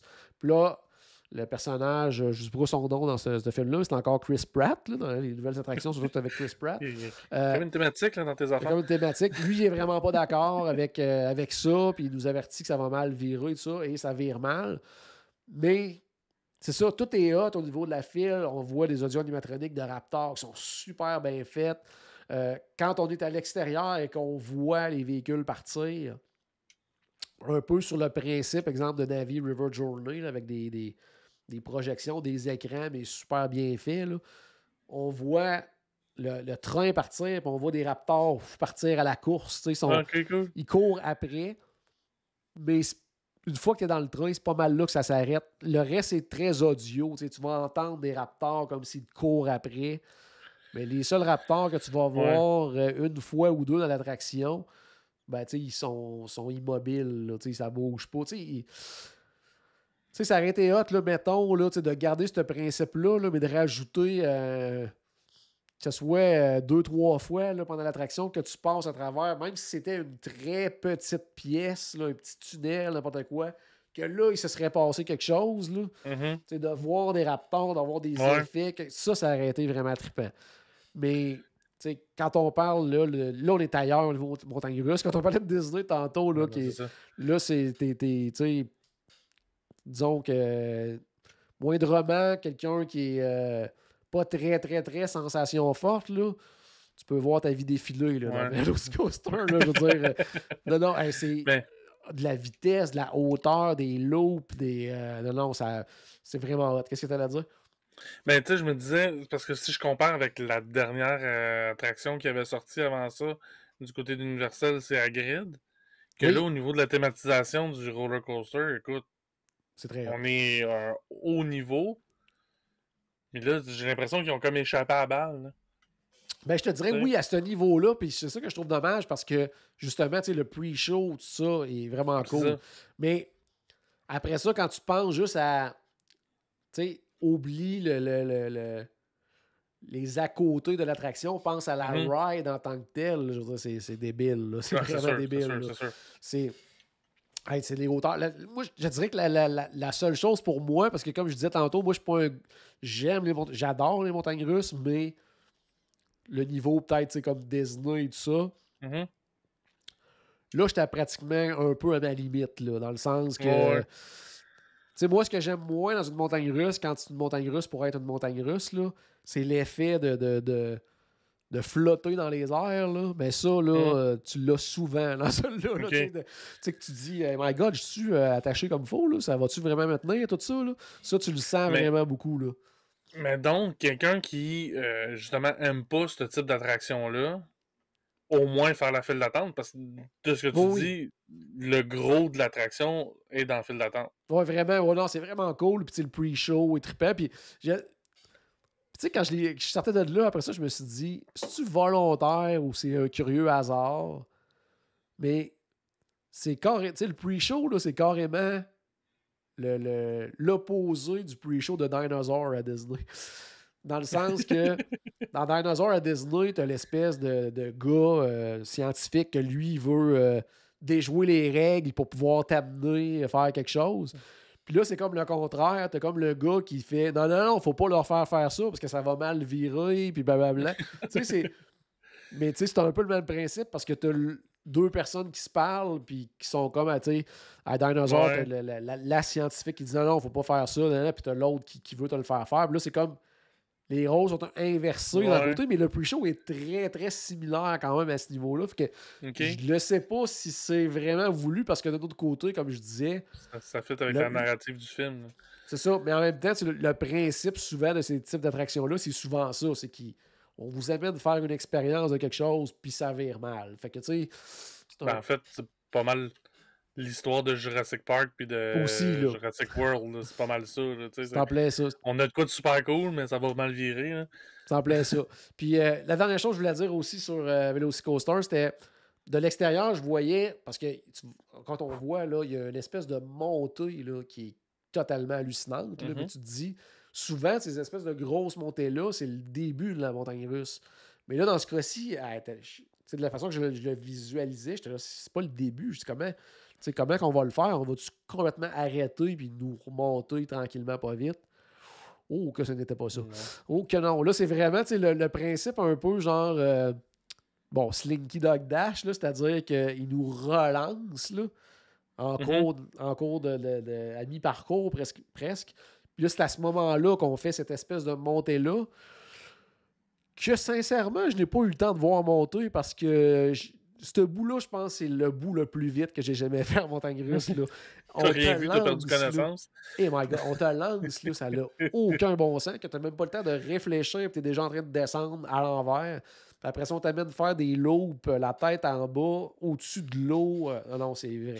C'est très, l'idée très, étant très de te cool. faire voir des raptors. Oui. Ça fait du sens de t'amener super haut parce que des raptors, ça va. Oui, c'est ça. C'est bon. Fait que non, sincèrement, là, c'était vraiment, vraiment, vraiment une attraction vraiment trippante. Puis à faire là, pour les amateurs là, de montagne russe, bien sûr. Si vous n'aimez pas ça, comme peut-être aller voir la file, accompagner les autres, aller faire la file d'attente avec eux pour voir un petit de quoi ça a l'air, puis prenez la chicken exit tout de suite après, puis ça va être réglé. Sinon, l'autre chose du côté, parce que je vois l'heure passer quand même, du côté d'Universal, dans les choses que j'ai, des nouveautés plus que je voulais parler. Ah oui, le show. Ah, ça, c'est très cool. Le show de Jason Bourne. Le Bourne Stuntacular. Là. Hey, c'est de tout parc confondu, je pense que c'est le meilleur show, là, Orlando. Là, c'est capoté. Oh, ouais. La seule affaire, c'est que tu sors de là en disant si c'était sur une autre franchise, là, ça serait un hit incroyable. Là, parce qu'on s'entend que Jason, tu sais, bon, oui, il y a un certain attrait à ces films-là, mais c'est pas. Il n'y a pas un following de. Ben, c'est ça. Il y a un fanbase, puis ça se limite pas mal à cette fanbase-là, je te dirais. C'est en plein ça. Parce que, sincèrement, là, c'est tellement hot, ce show-là, là, ça n'a aucun sens. C'est très difficile à décrire. De un, c'est pour ceux qui veulent se situer un petit peu, qui sont déjà à Universal. C'est dans la même bâtisse où était le spectacle de Terminator. Donc, même type de salle. À la base, c'est un peu le même type de show, c'est-à-dire que il y a des choses qui se passent à l'écran, des choses qui se passent sur scène et dans la salle. Mais là on a amené ça, là, mais totalement ailleurs. Là. La qualité visuelle des projections, tout ça, est tellement hallucinante que des fois, tu te dis, lui, il est sur scène ou bien il est dans le film? Okay. Tu sais, c'est à ce point-là, là, tu fais comme, OK, je pensais que lui était dans le film, mais là, il vient de sortir, aller se battre avec l'autre. Là. Puis, tu sais, à cause de ça, en plus, la façon que c'est fait, c'est une espèce d'écran un peu courbé. Il change très, très rapidement de décor. La scène bouge de différentes façons. À un moment donné, il y a des poursuites de voitures, que tu as vraiment des voitures sur scène. Puis quand les voitures tournent, tout tourne avec. Fait que toi aussi, tu as l'impression que tu tournes dans la salle avec eux autres. Ah oui, il me semble que j'ai vu cette séquence-là. Ouais. C'est complètement génial. Puis, des fois, ils t'amènent des éléments de décor, mais la suite du décor est dans l'écran. Puis, sincèrement, tu fais pas la différence. Là. OK. Puis, il y a des interactions avec des personnages sur l'écran avec d'autres qui sont sur scène. Des fois, le personnage qui est sur scène va d'une façon se retrouver dans l'écran. Puis là, ça fait partie du film. T'as des trucs qui te passent par-dessus la tête, des explosions dans la salle. Sincèrement, là, c'est capoté. Là. Tu te dis, s'ils pouvaient faire ça avec un truc hyper connu, ou même Disney, là, avec un dessin animé, n'importe quoi, de nous amener une espèce de truc comme ça, là, sincèrement, là, c'est hallucinant à voir. As-tu besoin d'être familier avec la franchise ou ça va être intéressant? Pas, parce que c'est très, très histoire de base là, d'espion qui est recherché puis que les gars qui courent après pour l'attraper puis qui se sauvent. Puis, non, même pas. Là, puis, je te dirais que le seul bémol du show, c'est que des fois, justement, ils veulent tellement amener une espèce d'histoire qui serait peut-être pas nécessaire, que des fois, il y a des petits temps morts là, pour faire avancer l'histoire, alors que nous, tout ce qu'on veut voir, c'est les cascades puis les effets visuels. Là, on n'a pas besoin de ton histoire, c'est pas si grave que ça. Visuellement, c'est tellement impressionnant que envoie-moi-en, puis même si ça fait pas de sens à la fin, ce sera pas grave. On va faire waouh, c'était quoi ce qui vient de se passer là? C'est visuellement impressionnant. Là, c'est vraiment, vraiment, vraiment trippant. Puis sinon, côté attraction, c'était pas mal juste les dernières nouveautés. Côté resto, 2 nouveautés, oui, que j'ai essayé pendant mon séjour. C'était un petit quick du côté de City Walk qui s'appelle Ben de Bao. Qui est des petits pains Bao, bien sûr, on le dit. Très, très, très, très, très bon. Sincèrement, là, très, très, très, très bon. Par contre, c'est plus une collation qu'un repas. Là. Même si tu as genre le plat de base, c'est 2 pains Bao, tu peux payer un peu plus pour en avoir 3. Au début, j'étais là, 2, je vais en avoir assez. Et quand j'ai vu la petite boîte arriver, je vais il doit y avoir une erreur, certains. Non, mes 2 pains étaient à l'intérieur. Mais c'était délicieux. Mais pensez à grosseur, mettons, plat du Food and Wine Festival, le Flower and Garden Festival. Mais pour le prix d'un repas quick. Là, c'est ça. Puis, tu sais, puis il y avait du monde, puis c'était long le service, puis t'étais à l'extérieur, tout ça.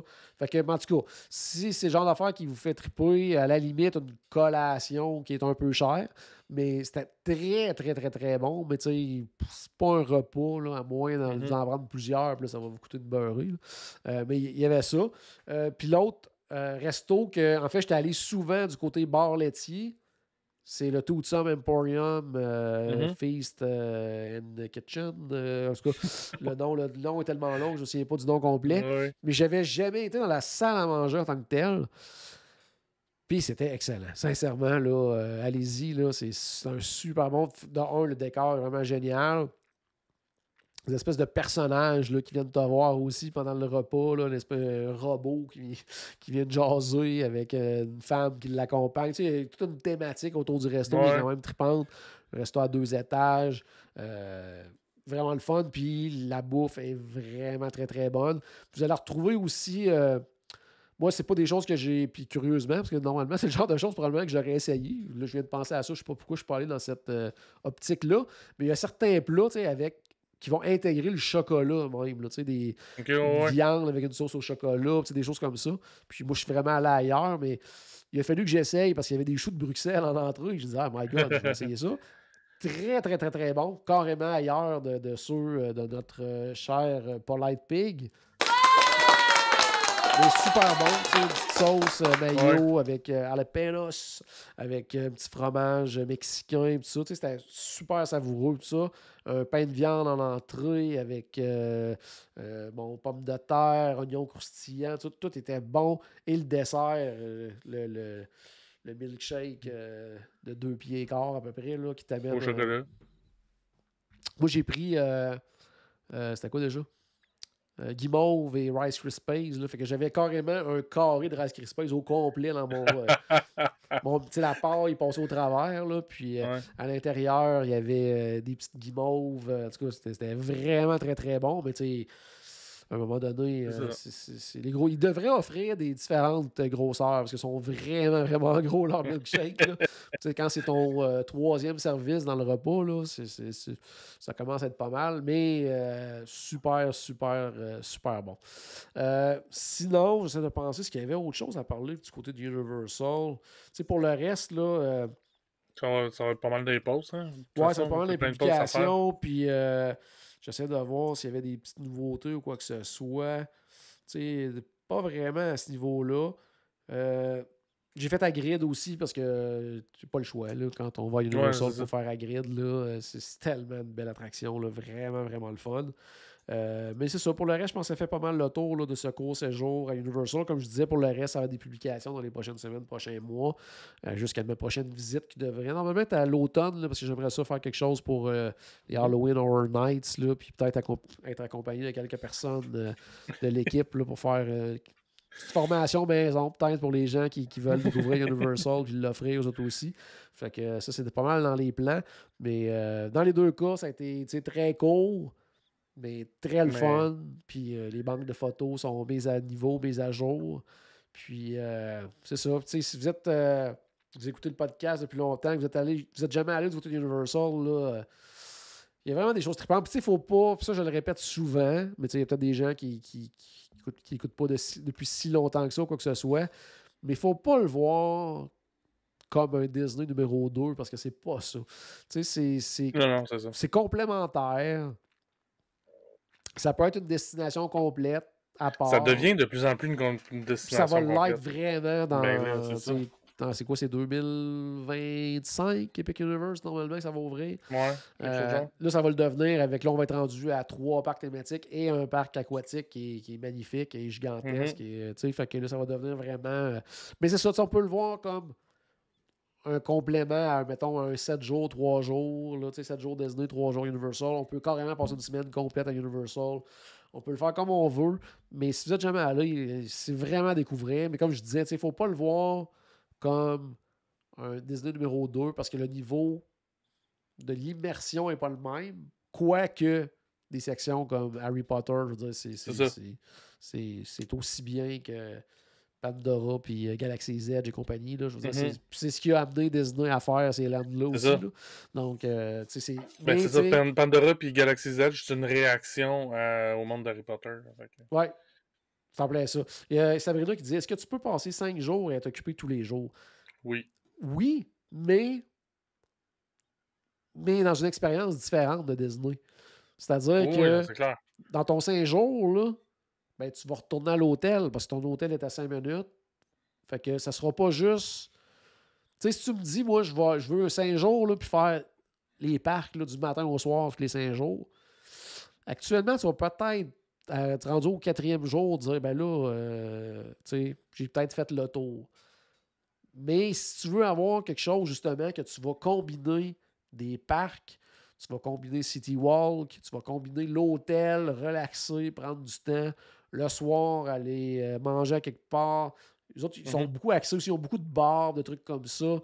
Aller manger au Aventura Hotel au 17e étage avec vue sur les parcs et tout ça. Il y a plein de choses comme ça qui vont être différentes que du côté de Disney. À cause de la proximité, à cause aussi du fait que justement, il y a 2 parcs au lieu de 4. Là. Donc, à un moment donné, il y a ça aussi. Ben, dans le fond, tu serais à Disney avec juste 2 parcs.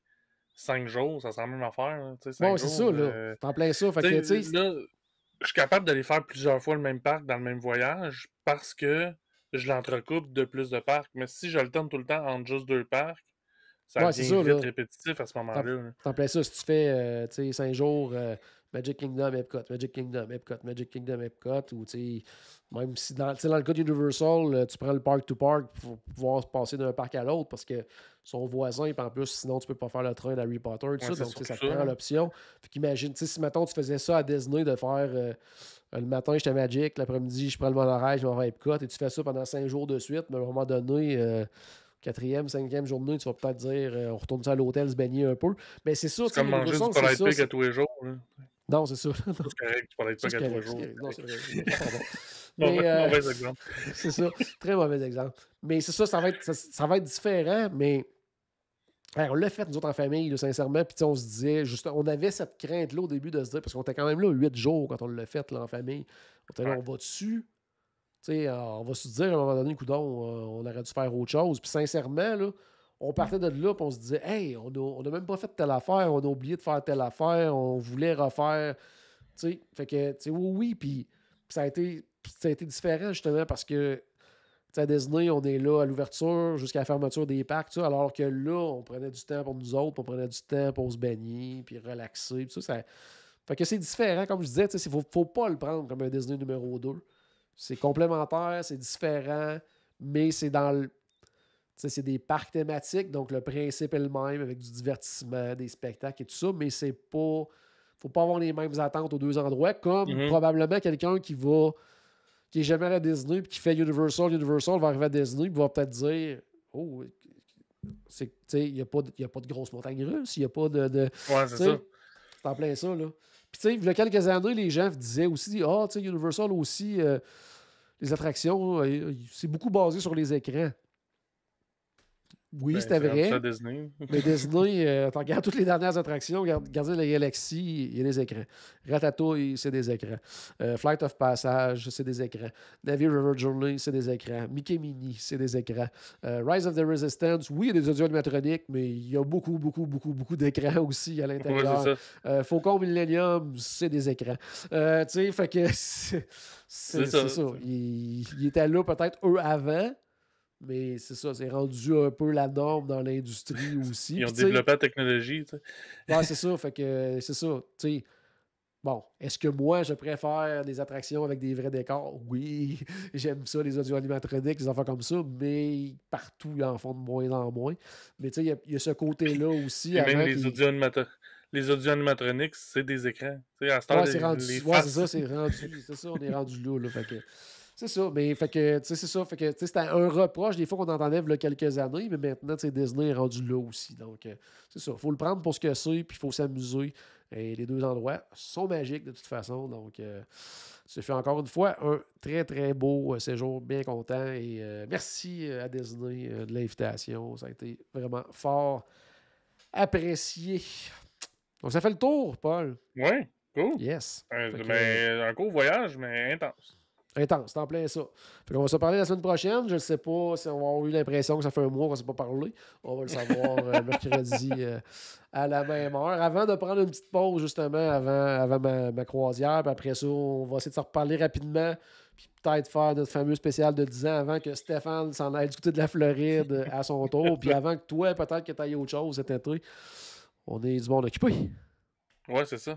Ouais, c'est bon. C'est bon. Ben oui, ça veut dire qu'on peut voyager. Oui, c'est très, très le fun. C'est très, très cool. C'est bon. Donc, à la maison, j'espère qu'on a pu ajouter un tout petit peu de magie dans votre journée. N'oubliez pas, bien sûr, que tout a commencé par une souris. Et on se reparle très bientôt. Salut tout le monde!